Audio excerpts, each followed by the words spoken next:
Tahukah Anda bahwa perusahaan Lego yang terkenal itu pernah hampir bangkrut gara-gara terlalu nafsu berinovasi? Ya, betul banget.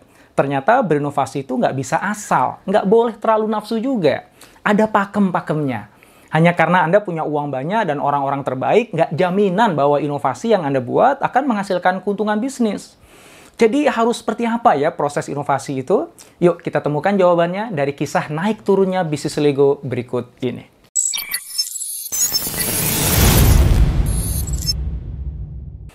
Kita mulai ceritanya dari awal. Tahun 1932, Ole Kirk Christiansen, seorang tukang kayu yang gagal dalam bisnisnya, memutuskan untuk menggunakan keahliannya untuk membuat mainan dari kayu. Usahanya itu lumayan berjalan dengan baik. Lego pun lahir.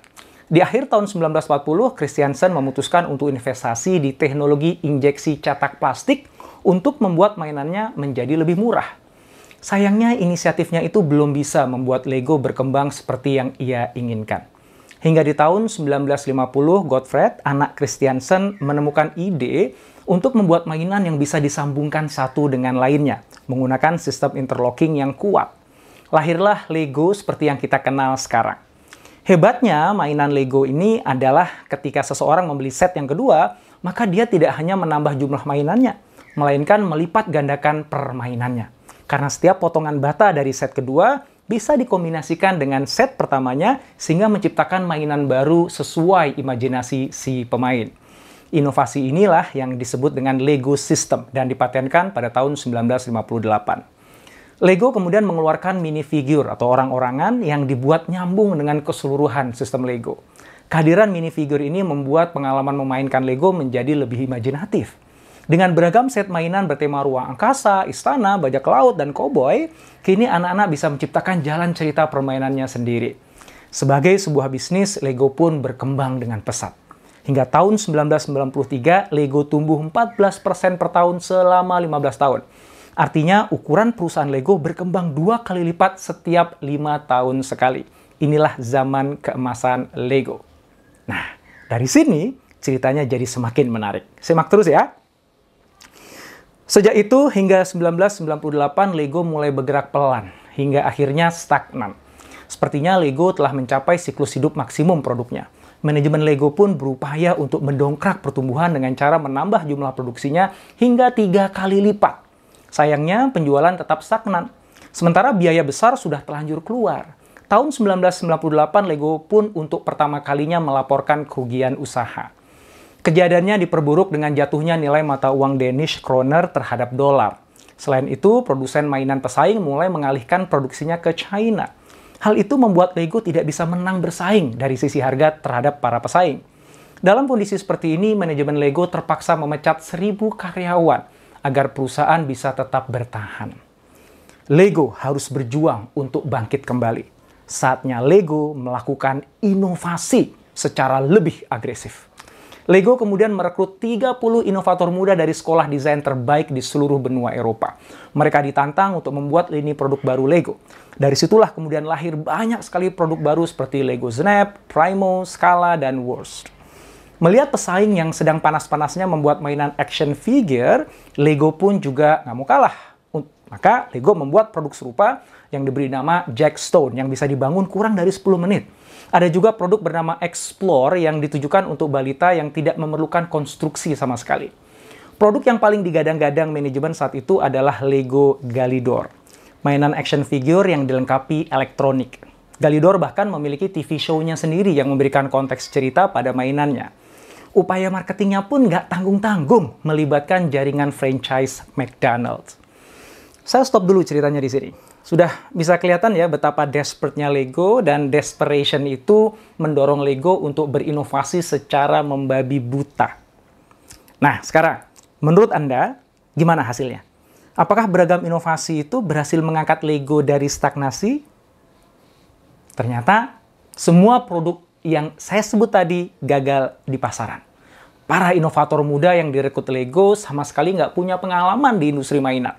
Mereka juga nggak memahami para pelanggan Lego dan apa sih yang membuat mereka menyukai mainan Lego itu. Di tangan mereka, jumlah jenis potongan bata Lego meningkat dari 6.000 jadi 12.000. Menciptakan mimpi buruk untuk urusan logistik dan inventory tanpa diimbangi dengan peningkatan penjualan. Selain itu, beragam produk Lego yang saya sebut tadi nggak bisa saling terhubung karena tidak menggunakan sistem interlocking yang sama. Produk satu dengan lainnya hanya menambah, nggak melipat gandakan pengalaman bermain. Pada saat itu, manajemen bahkan tidak tahu berapa harga produksi dari produk yang baru mereka jual. Tanpa disadari, mereka menjual mainan dengan harga di bawah harga produksinya. Beragam produk baru yang digadang-gadang dapat mengeluarkan Lego dari stagnasi justru jadi jalan menurun panjang untuk bisnis Lego. Oh, satu lagi. Saat itu Lego juga berinovasi menciptakan Legoland, sebuah theme park yang ingin menandingi Disneyland. Sayangnya, manajemen Lego tidak memiliki keahlian yang memadai untuk mengelola sebuah theme park. Legoland akhirnya jadi beban bagi bisnis dibandingkan membawa keuntungan.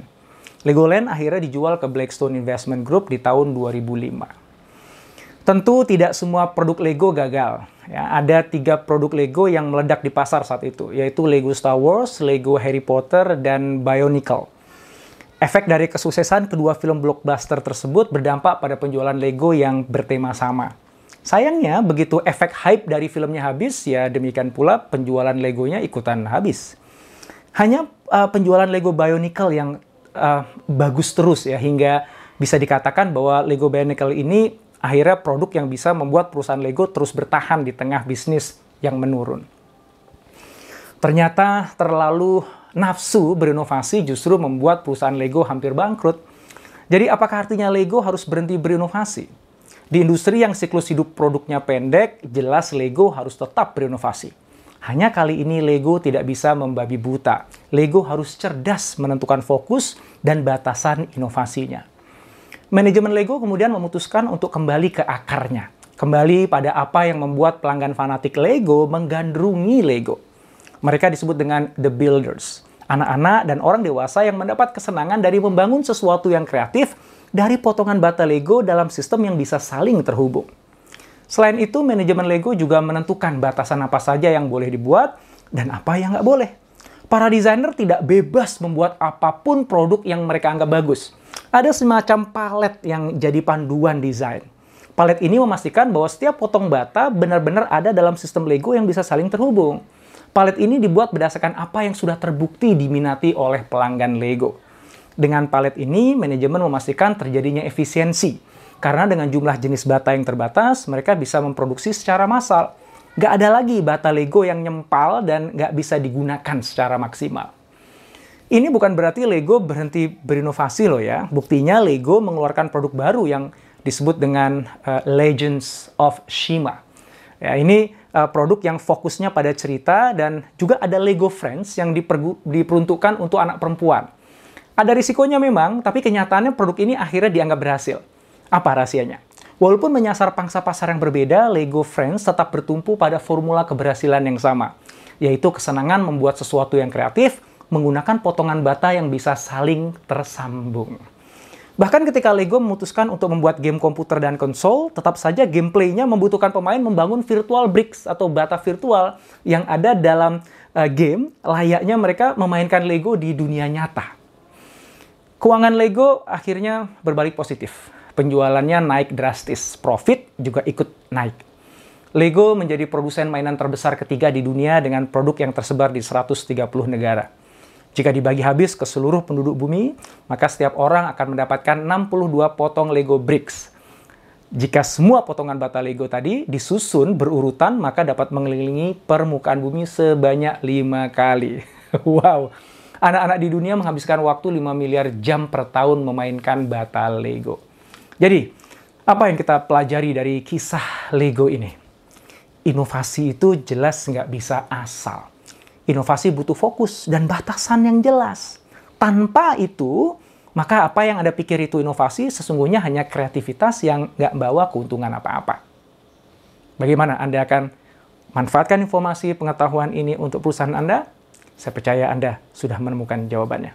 Semoga manfaat. Jika Anda menemukan video ini bermanfaat, silahkan subscribe, like, dan jangan lupa untuk nyalakan notifikasinya.